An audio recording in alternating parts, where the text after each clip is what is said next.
Hi hello friends, మా YouTube channel Chaganti blogs 45. నేను మీ స్వప్న. ఇప్పుడు చెప్పబోయేది కొన్ని బంధాల గురించండి. కొంతమంది ఎలా ఉంటారంటే, మన కాడ ఆస్తి ఉంటేనే, నగలు ఉంటేనే, డబ్బు ఉంటేనే, మనం మంచి బట్టలు వేసుకుంటేనే మన కాడికి వస్తారు. మనం పిలవకపోయినా మన కాడికి వస్తారు. మనకు గౌరవం అన్నది దానింతకు అదే వస్తుంది. అదే మనం ఏం లేకుండా మనం కష్టాలలో ఉంటే వస్తారా?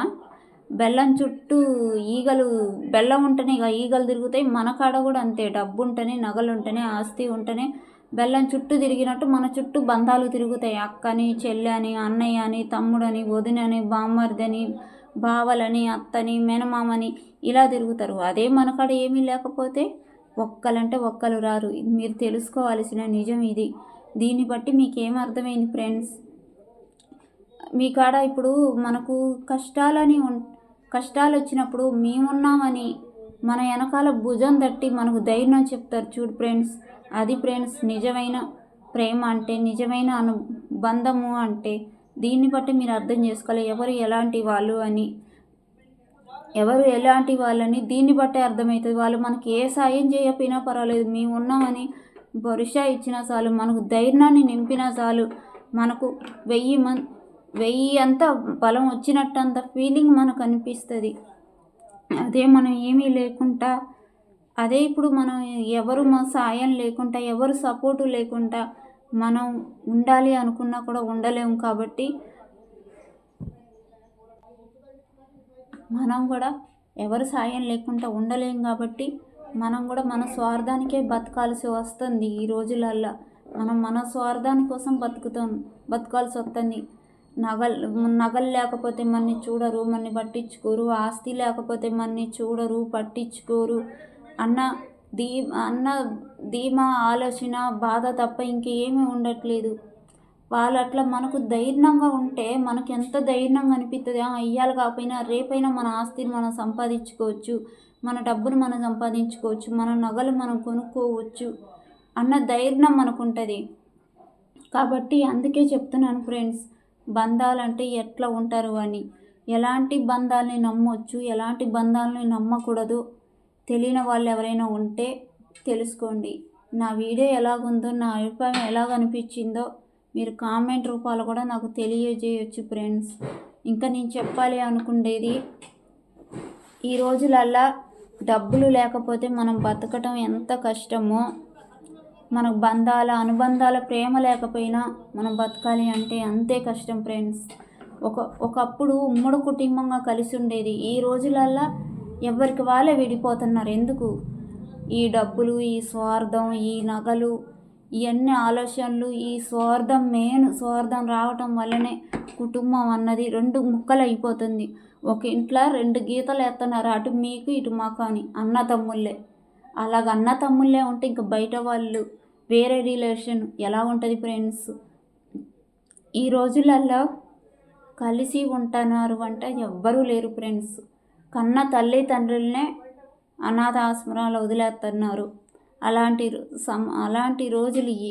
అలాంటి సమాజంలో మనం బతుకుతున్నాము. కాకపోతే ఇప్పుడన్నా మన పిల్లలకు మనం నేర్పాలి. అన్న అంటే ఏంటి, అమ్మ అంటే ఏంటి, అక్క అంటే ఏంటి, చెల్లి అంటే ఏంటి, మేనత్త అంటే ఏంటి, మేనమామ అంటే ఏంటి, బంధాలంటే ఏంటి, వాళ్ళతో మనం ఎలాగుండాలి, ఎలాగుంటే మనం కలిసి ఉంటామని మనకు తెలిసినంతవరకు మనం వాళ్ళకు నేర్పిస్తే వాళ్ళు నేర్చుకొని రేపటి రోజులల్లా మనతో అయిపోదు. ఈ రోజులు ఇంకా రేపు ఉంటాయి కదా, ఆ రోజులల్లా వాళ్ళు కూడా అలా కలిసి ఉంటారు. లేకపోతే ఇప్పుడు మనం ఇలా చేస్తే రేపు వాళ్ళు కూడా మన్ని అలాగే చేస్తారు. ఒకప్పుడు అనుబంధాలు, ఒక్కొక్కప్పుడు ఉమ్మడి కుటుంబం అంటే ఎలాగుండేది? అందరూ కలిసి మధ్యాహ్నం అందరూ కలిసి పొద్దున్న టిఫిన్ చేసేవాళ్ళు, అందరూ కలిసి మధ్యాహ్నం భోజనం చేసేవాళ్ళు, సాయంత్రం అందరూ కలిసి డిన్నర్ చేసేవాళ్ళు, అందరూ కలిసి ఒకే కాడ పడుకుండేవాళ్ళు, ముచ్చట్లు చెప్పుకుండేవాళ్ళు, ఇంట్లో పనులలో పంచుకుండేవాళ్ళు, ఇంట్లో బాధ్యతలలో పంచుకుండేవాళ్ళు, ఎంతో సరదాగా కలిసి మలిసి ఉండేవాళ్ళు. ఈ రోజులలో మనం అలా ఉండట్లేదు. కాబట్టి మనం ఉండేదాన్ని బట్టే, మనం ఎలా ప్రవర్తించుతున్నామో దాన్ని బట్టే మన పిల్లలు కూడా ప్రవర్తించుతారు. మన కాడ డబ్బు ఉంటేనే బంధాలు అనేవి వస్తాయి. అదే మన రక్త సంబంధాలు, ఈ రోజులలో మన రక్త సంబంధాలు కూడా మన కాడ డబ్బు, ఆస్తి, నగలు ఉంటేనే చూస్తున్నారు. ఎందుకంటే ఈ జనరేషన్ మారిపోయింది, ఈ సమాజం అన్నది మారిపోయింది. కాబట్టి అందరి మనసులలో స్వార్థం అన్నది నింపుకుపోయింది.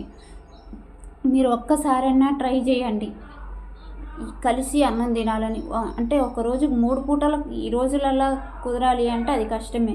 కనీసం నైట్ ఒక అరగంట సేపైనా మీకోసం మీరు మీ మీ ఫ్యామిలీ కోసం టైం కేటాయించి అందరు కలిసి భోజనం చేయండి.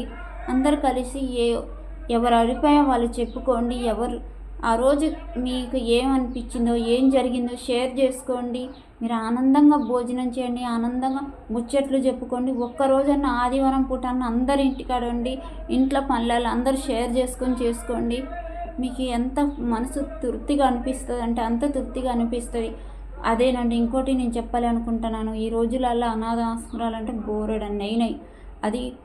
అది మీరు అనుకునేదాన్ని అందరూ అలాగా ఉన్నారని నేను అనట్లేదు. ఉన్న వాళ్ళకు మాత్రమే ఇది నేను చెప్తున్నాను.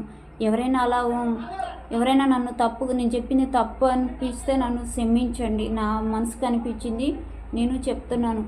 అమ్మ నాన్నని లేని వాళ్ళని అడిగి చూడండి, ఆ బాధ అంటే, ఆ నరకం అంటే ఎట్లా ఉంటుంది అని. ఉన్న వాళ్ళకు మనకు తెలియదు కాబట్టి చెప్తున్నా. ఉన్న వాళ్ళు మన అమ్మ నాన్నని మన దగ్గర పెట్టుకొని సంతోషంగా చూసుకోవాలి. రేపు మన పనికి పోయినా ఎటు పోయినా మన పిల్లలకు వాళ్ళే కదా తోడు. ఇంట్లో పెద్దవాళ్ళు ఉంటే కొండంత ధైర్యం ఉంటుంది అని చెప్తారు. అది నిజమే ఫ్రెండ్స్. మనం ఎటైనా పోయినా మన అమ్మ నాన్నని చూసుకోవటానికి, మన పిల్లలు చూసుకోవటానికి మన అమ్మ నాన్న ఉంటారు కదా. మనం అదే బయటికి పోతే మన పిల్లలు ఏం చేస్తున్నారు అని అదే ఆలోచనలో, అదే భయాలు ఉంటాం. అదే ఇంట్లో పెద్దవాళ్ళు ఉంటే మన ఇంట్లో మన అమ్మ నాన్నలే నా పిల్లలు చూసుకోవటానికి వాళ్ళు ఉన్నారులే అని ఒక ధైర్యం ఉంటుంది. అందుకనే అది ఇంకొకటి, వాళ్ళు కని పెంచందే మనోళ్ళేమో. మన పిల్లలు మనకి ఎట్లనో వాళ్ళకు మనం అట్లనే. కాబట్టి ఉన్నన్ని రోజులు అమ్మ నాన్నని సంతోషంగా చూసుకుంటే రేపట్లో మన పిల్లలు కూడా మన అలాగే చూసుకుంటారు. నా వీడియో మీకు ఎలా అనిపించిందో చిన్న కామెంట్ మాత్రం చేయండి. కొంచెం ఒక అరగంట అయినా టైం కేటాయించి వాళ్ళందరూ అమ్మ నాన్న పిల్లలు భార్య భర్త అన్న తమ్ముళ్ళు అందరూ కలిసి ఒక అరగంట సేపు ఏదన్నా ఒకటి మాట్లాడుకుంటా భోజనం చేయండి. మనసుకి ఎంత ఆనందంగా అనిపిస్తుంది అంటే అంత ఆనందంగా అనిపిస్తుంది. వీడియో నచ్చితే చిన్న లైక్ కొట్టండి. మా ఛానల్ సబ్స్క్రైబ్ చేసుకోండి. Thank you. Bye friends.